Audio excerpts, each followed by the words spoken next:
दोस्तों, क्या हो जब आप जो सोचेंगे वही आपको मिलेगा? जी हाँ, ऐसा बिल्कुल हो सकता है अगर आप सही तरीके से ऐसा करते हैं।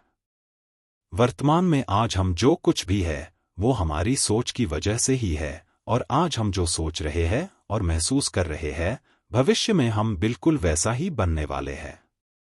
डॉक्टर जोसेफ मर्फी की लिखी गई पुस्तक the miracles of your mind में ऑथर ने अवचेतन मन की शक्तियों के बारे में बताया है, जिनका प्रयोग करके हम अपने जीवन को चमत्कारिक रूप से बदल सकते हैं।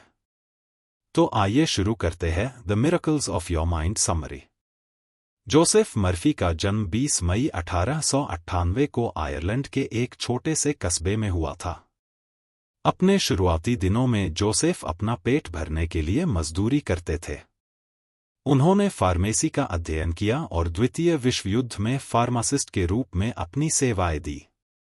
बाद में उन्होंने अपनी नौकरी छोड़ दी और सभी धर्मों को जानने और समझने के लिए वे भारत आ गए। सभी धर्मों को समझने के बाद वे पुनः अपने देश लौट गए और एक पादरी के रूप में अपना ज्ञान लोगों के साथ बांटने लगे। जोसेफ मर्फी ने अपने जीवनकाल में 30 से अधिक पुस्तकें लिखी है।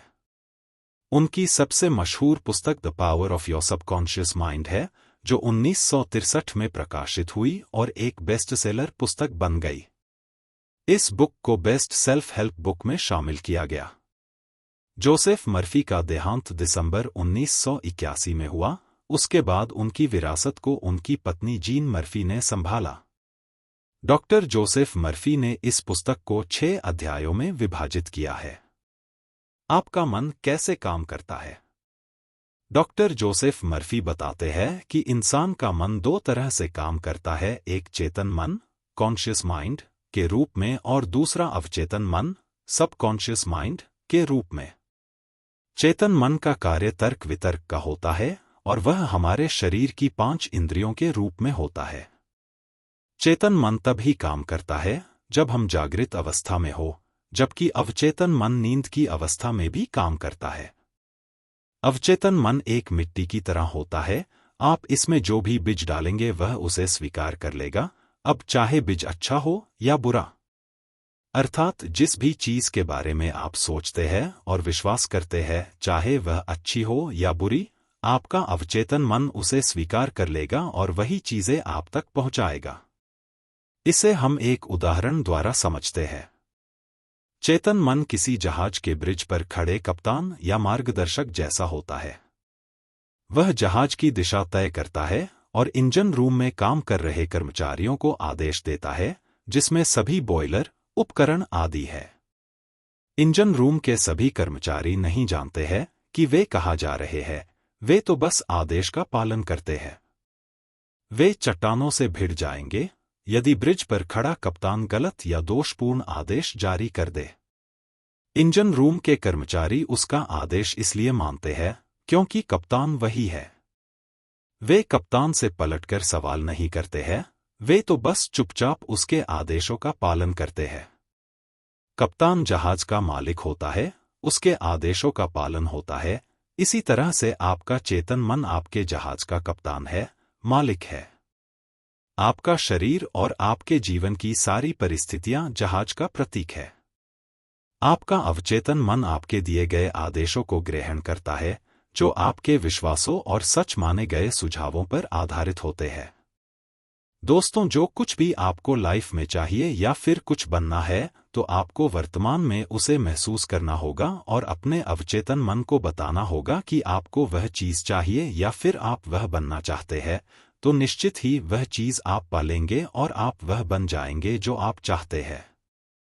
अब चाहे वह चीज अच्छी हो या बुरी, इससे आपके अवचेतन मन को कोई फर्क नहीं पड़ता है, वह तो सिर्फ आपके आदेशों का पालन करता है।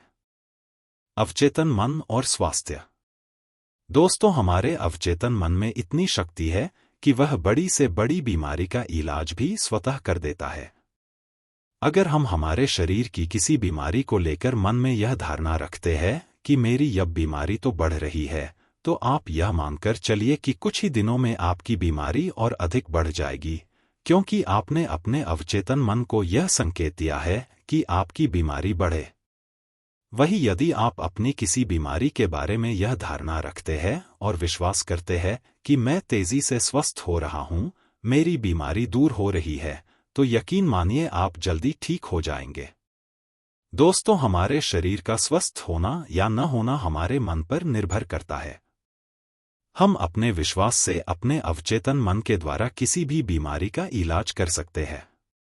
उदाहरण के तौर पर यदि कोई व्यक्ति कहता है कि उसे टिमोथी ग्रास से एलर्जी है, तो आप सम्मोहित अवस्था में उसकी नाक के सामने एक खाली गिलास या नकली फूल रखकर उसे बता दे कि यह टिमोथी ग्रास है, वह तुरंत एलर्जी के लक्षण प्रकट करने लगेगा।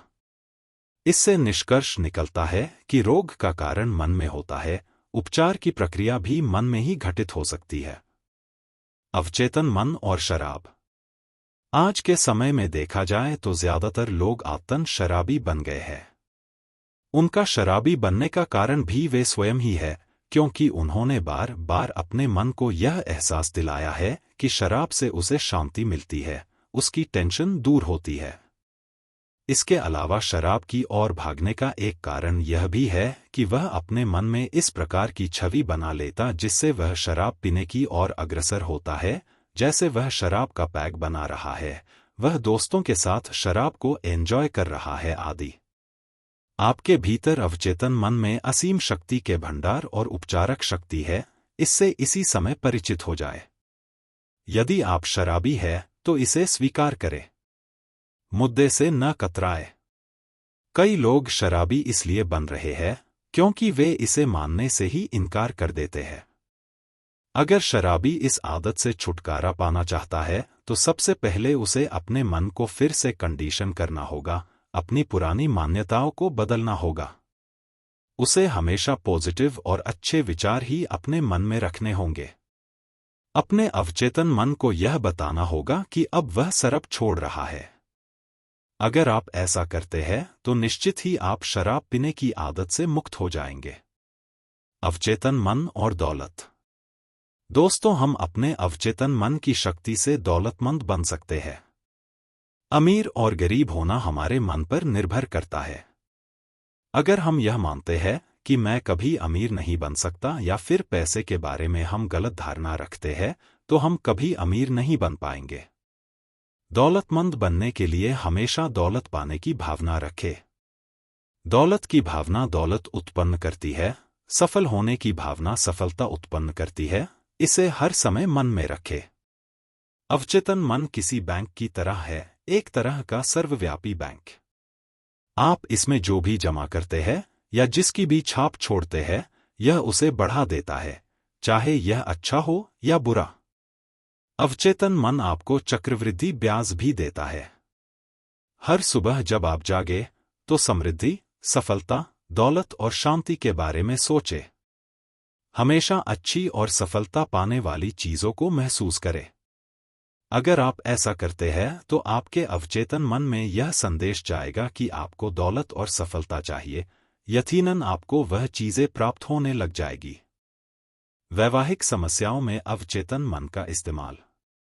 अगर आपको एक ऐसा जीवन साथी चाहिए जो हर प्रकार से श्रेष्ठ हो, संस्कारवान हो तथा गुणी हो, तो आपको इस प्रकार की कल्पना अपने मन में करनी होगी। आपको किस प्रकार का जीवन साथी चाहिए उसके बारे सोचें और यह महसूस करें कि वैसा जीवन साथी आपको मिल चुका है। ऐसा कभी न सोचे कि मैं तो किसी भी लायक नहीं हूं, शायद ही मुझे कोई अच्छा जीवन साथी मिले, तो इस बात की पूरी संभावना है कि आपको कभी भी अच्छा जीवन साथी नहीं मिल पाएगा। उठते, बैठते और सोते समय हमेशा वह कल्पना अपने मन में करें कि आपको ऐसा जीवन साथी चाहिए। अगर आप ऐसा रोज करते हैं और इस पर विश्वास करते हैं और महसूस करते हैं, तो यकीन मानिए आपको वैसा जीवन साथी मिल जाएगा जैसा आप चाहते हैं। यदि आपका पहले से ही विवाहित है और आपके वैवाहिक जीवन में कोई समस्या है, तो उस समस्या को न बढ़ाएं और किसी दूसरे व्यक्ति से इसके बारे में चर्चा न करें। हमेशा अपने पति या पत्नी की प्रशंसा करें और उसके अच्छे गुणों पर अपना ध्यान केंद्रित करें। हमेशा मन में यह सोचे कि मेरा पति या पत्नी अच्छी है, वह मेरा बहुत ख्याल रखती है और हमारा रिश्ता काफी अच्छा चल रहा है। अगर आप इस प्रकार की बातें अपने मन से करते हैं तो कभी भी आपके वैवाहिक जीवन में कोई समस्या नहीं आएगी। अवचेतन मन और मार्गदर्शन। अगर आप अपने जीवन में किसी समस्या से ग्रसित हैं और आपको इसका समाधान चाहिए लेकिन यह आपको मिल नहीं रहा है, तो आप अपने अवचेतन मन के द्वारा मार्गदर्शन प्राप्त कर सकते हैं। लेकिन यह मार्गदर्शन आपको तब ही मिलेगा जब आप तनाव मुक्त और खुश रहेंगे। सोने से पहले अपने मन को बता दें कि आपको अमुक समस्या का समाधान चाहिए और यह विश्वास करें कि जल्दी ही आपका अवचेतन मन आपको इसका समाधान सुझा देगा। कुछ समय में या फिर कुछ दिन में आप देखेंगे कि अचानक आपके मस्तिष्क में उस समस्या का समाधान आपको मिल जाता है और आप खुश हो जाते हैं। दोस्तों, हमारे अवचेतन मन के द्वारा हम हर समस्या का समाधान प्राप्त कर सकते हैं। डॉक्टर जोसेफ मर्फी की लिखी गई पुस्तक the miracles of your mind एक असाधारण पुस्तक है जिसमें लेखक ने अवचेतन मन की शक्ति के बारे में बताया है। लेखक बताते हैं कि हम अपने जीवन में किसी भी समस्या का समाधान, किसी वस्तु को प्राप्त करना, दौलत हासिल करना, अच्छा स्वास्थ्य पाना, अच्छा जीवन साथी पाना आदि तमाम चीजें अवचेतन मन की शक्ति के द्वारा प्राप्त कर सकते हैं। वर्तमान में जो भी दौलतमंद और सफल व्यक्ति है, उन्होंने जाने या अनजाने में इस अवचेतन मन का प्रयोग जरूर किया है, तभी तो वे सफल हुए हैं। दोस्तों, अगर आप भी दौलतमंद और सफल इंसान बनना चाहते हैं, तो अपने अवचेतन मन की शक्ति को पहचानें और इसका इस्तेमाल करें। दोस्तों, उम्मीद करता हूं the miracles of your mind summary आपको जरूर अच्छी लगी होगी। हमें कमेंट जरूर करें।